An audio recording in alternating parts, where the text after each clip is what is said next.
जय मिथिला जय मैथिली गीत पर स्वागत करै छी। आइ हम एगो कोहबर गीत सुनबै छी, सुनू अहाँ सब।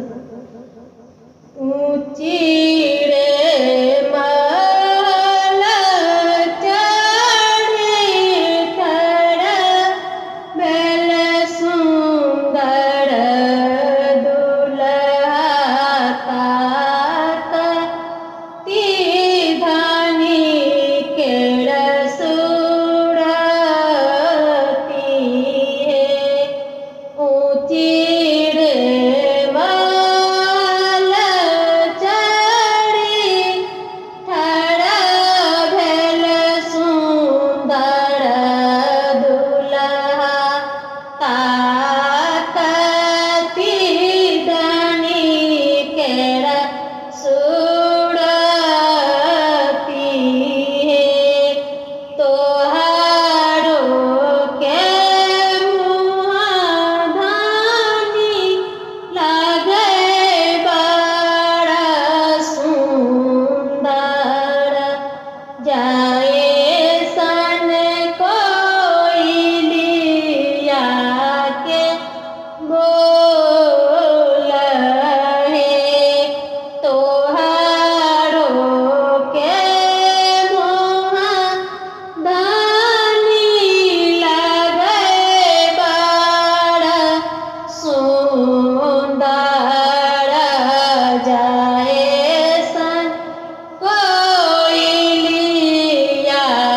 के बोल है।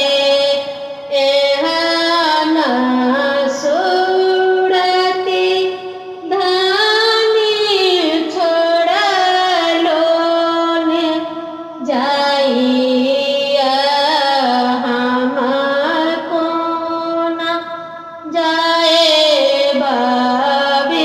विदेश हे। एहन सुरती धनी छोड़लो ने जाइया हमार कोना जाए विदेश हे। आहूँ के बोल प्रभु बड़ा नीक लागै, जाए सन कोयलिया के बोल है।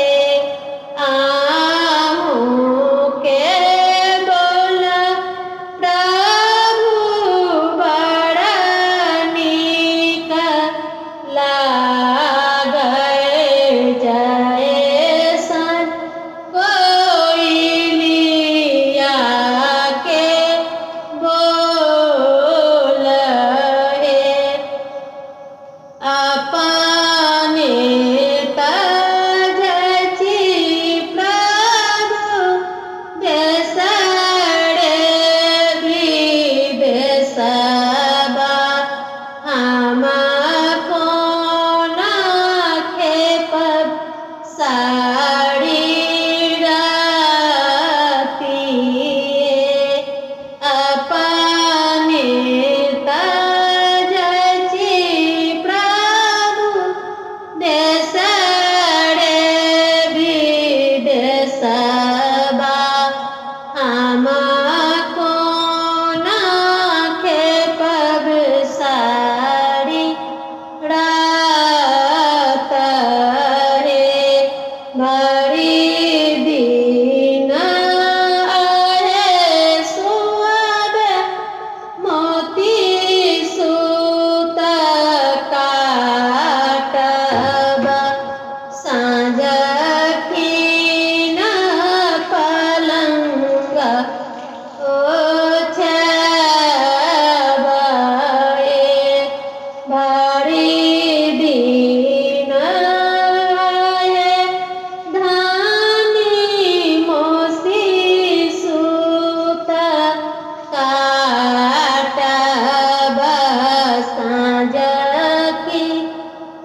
बुलाता